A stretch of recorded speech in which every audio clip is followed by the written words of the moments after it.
Hello അരുണേട്ടാ, രമ്യയുടെ വീട്ടിൽ കയറുന്ന കാര്യം മറക്കല്ലേ കേട്ടോ. പൈസ വാങ്ങിച്ചിട്ട് വരാവുള്ളൂ. ആ ശരി.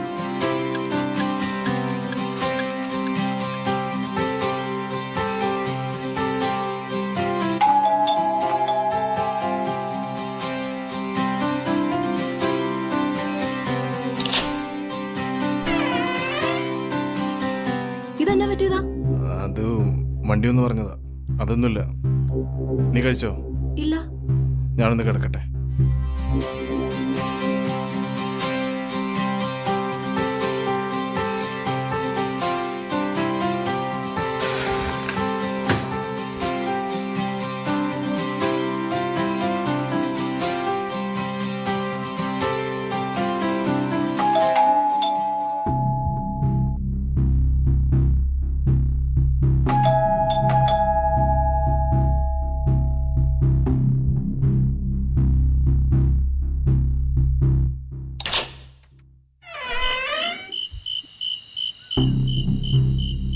ഇത് അരുണിന്റെ വീടാണോ?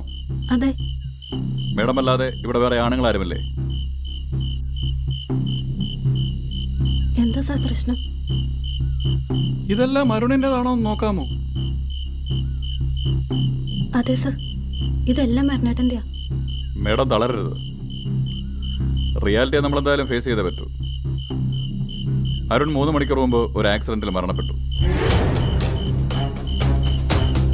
മേഡം ഞങ്ങളുടെ കൂടെ ഒന്ന് വരേണ്ടി വരും ആ ബോഡി ഒന്ന് ഐഡന്റിഫൈ ചെയ്യാൻ.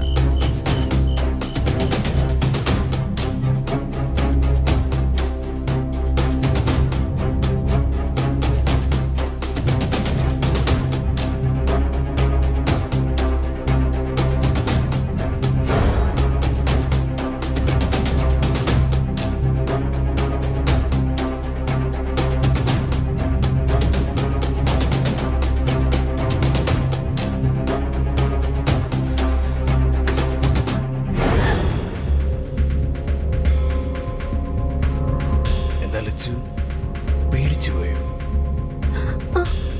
ലച്ചു എന്തിനാ പേടിക്കുന്നത്? ഞാൻ മരിച്ചു പോയെന്ന് പോലീസുകാര് പറഞ്ഞിട്ടാ? നിനക്ക് നല്ല ധൈര്യമല്ലേ? അതുകൊണ്ടല്ലേ എന്നെ കൊല്ലാനായിട്ട് നീ അവനെ ഏൽപ്പിച്ചത്? നിന്റെ ഇഷ്ടത്തിനനുസരിച്ച് ഞാൻ എല്ലാം സഹിച്ചു തന്നിട്ടില്ലേ? നിനക്ക് ഞാനിവിടെ എന്തെങ്കിലും കുറവ് വരുത്തിയിട്ടുണ്ടോ? കുറവോ? തിന്നാനും കുടിക്കാനും തന്നതുകൊണ്ട് മാത്രം തീരാവുന്നതാണോ ഒരു ഭർത്താവിന്റെ കടമ? എന്നോട് കുറച്ചു നേരമെങ്കിലും നീ സ്പെൻഡ് ചെയ്തിട്ടുണ്ടോ? സ്നേഹത്തോടെ ഒരു വാക്ക് ഇതുവരെ നീ എന്നോട് സംസാരിച്ചിട്ടുണ്ടോ? നിന്റെ തിരക്കുകൾക്കിടയിൽ പോലും നീ എപ്പോഴെങ്കിലും എന്നെ ശ്രദ്ധിച്ചിട്ടുണ്ടോ? എല്ലാ സ്ത്രീകളും ആഗ്രഹിക്കുന്ന പോലെ ഒരു കുഞ്ഞിനെ തരാൻ നിനക്ക് കഴിഞ്ഞിട്ടുണ്ടോ? നീ തന്നെ അങ്ങനെ പറയണം. എനിക്കല്ല കുഞ്ഞുണ്ടാകാത്തത്, നിനക്കാണ്. പക്ഷേ ഞാൻ എന്താ അത് പറയാത്തെന്നറിയോ? നിനക്ക് വിഷമോന്ന് കരുതിയിട്ടാ. മറ്റുള്ള ചെറുപ്പക്കാരെ പോലെ ലഹരിക്കടിമയാകാതെ നിന്നെ മാത്രം സ്നേഹിച്ചിട്ട് നീ എനിക്ക് തന്ന സമ്മാനമുണ്ടല്ലോ, എനിക്കിഷ്ടായി, ഒരുപാട് ഇഷ്ടായി.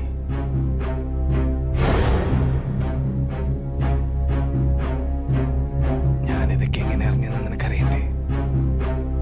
അന്നൊരു ദിവസം ഒരു കോൾ വന്നില്ലേ ബാങ്കിലെ മനോജ്.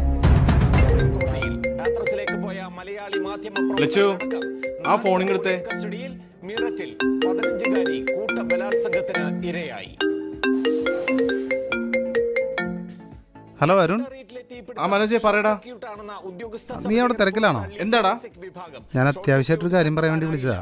പറയ്. നിന്റെ വൈഫേ കഴിഞ്ഞ ദിവസം എൻ്റെ ബാങ്കിൽ വന്നിരുന്നു. കൂടെ വേറൊരാളും കൂടി ഉണ്ടായിരുന്നു. പിന്നെ നിന്റെ ഭാര്യയുടെ അക്കൗണ്ടിൽ നിന്ന് കുറച്ച് ദിവസങ്ങളായിട്ട് അയാളുടെ അക്കൗണ്ടിലോട്ട് കുറച്ച് പൈസ പോകുന്നുണ്ട്. അത് ഏകദേശം 1,80,000 രൂപയോളം വരുന്നുണ്ട്. അതിപ്പോൾ നിന്റെ അറിവോട് കൂടിയിട്ടാണോ എന്നറിയാൻ വേണ്ടിയിട്ടാണ് ഞാൻ വിളിച്ചത്. ഈ അക്കൗണ്ട് ഹോൾഡർ ഒരു ഫ്രോഡാണ്. എനിക്ക് പേഴ്സണലായിട്ട് അറിയാവുന്ന ഒരാളാണ്. ഇതിനു മുമ്പും പുള്ളിയെക്കുറിച്ച് ഒരുപാട് കംപ്ലൈൻറ്റ്സ് ബാങ്കിൽ വന്നിട്ടുണ്ട്. അതെല്ലാം ഈ സ്ത്രീകളായിട്ട് ബന്ധപ്പെട്ട കേസുകളാണ്. ആ പുള്ളിയുടെ ഡീറ്റെയിൽസ് വല്ലതും അറിയോ?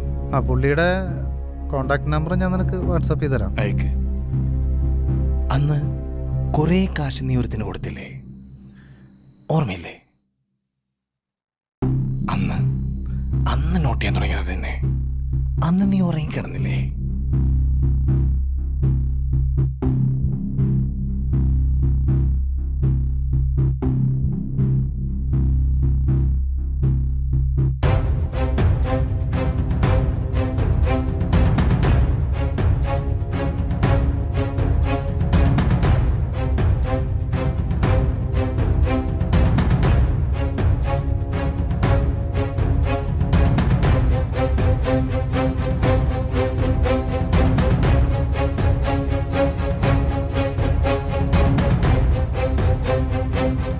അന്ന് ഞാൻ ആ ഫോൺ ചെക്ക് ചെയ്തപ്പോൾ നിങ്ങളുടെ എല്ലാ രഹസ്യങ്ങളും ഞാൻ മനസ്സിലാക്കി.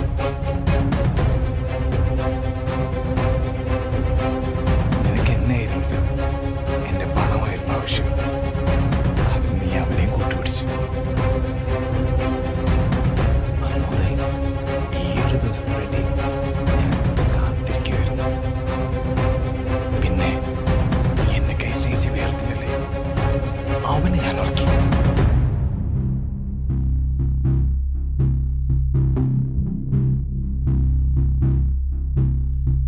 ഈ പെണ്ണുങ്ങളെ പഴപ്പിക്കണം.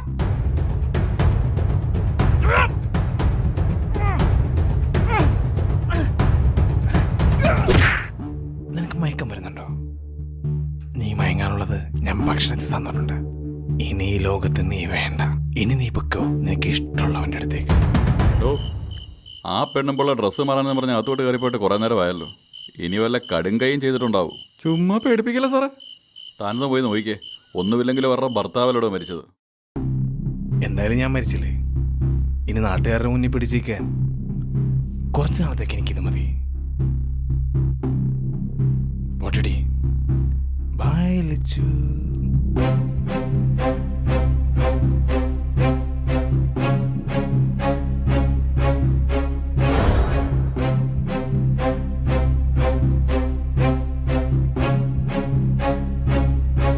സാറേ,